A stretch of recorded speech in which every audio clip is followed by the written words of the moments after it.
আজি আপোনাক মই এনেকুৱা এটা তাবিজৰ বিষয়ে আপোনাক কথা পাতিম যেটো তাবিজৰ সহায়ত যদি আপুনি কোনোবা ছোৱালীক যদি আপুনি প্ৰপ'জ কৰে বা ভাল প্ৰস্তাৱ দিয়ে তেনেহলে হেতু ছোৱালী যদি আপোনাক মানা কৰি দিয়ে বা যদি আপোনাক ভাল পাব নিবিচাৰে তেতিয়া হলে আপুনি এইটো তাবিজ আপুনি কৰিব পাৰে তাৰ ওপৰত কেনেকৈ কৰিব আমি আগতে চাই লওঁ কি কৈছে চাক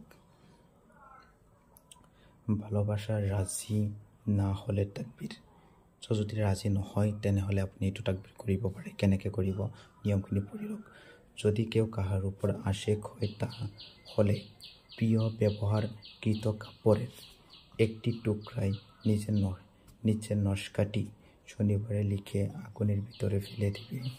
আল্লাহর রহমতে প্রিয় পাগল হয়ে ছুটে আসবে সো এই নকশাটি যদি আপনি শনিবাৰৰ দিনা আপোনাৰ লিখিব লাগিব লিখি পেলাই আগুনৰ ভিতৰত পেলাই দিব লাগিব তেতিয়াহে আপোনাৰ কামখিনি সফল হ'ব আৰু এটো আপুনি নাজায়জভাৱে কৰিব নোৱাৰিব যদি আপুনি কৰিছে তেনেহলে ছোৱালী আপোনাৰ 100% আপোনাৰ ঘৰত আহিব বা ভাল পোৱাৰ বাবে ছোৱালী নিজে প্ৰস্তাৱ আপোনাক দিব যদি আপুনি তেতিয়া গ্ৰহণ নকৰে তেতিয়া হলে এটো পাপ হৈ যাব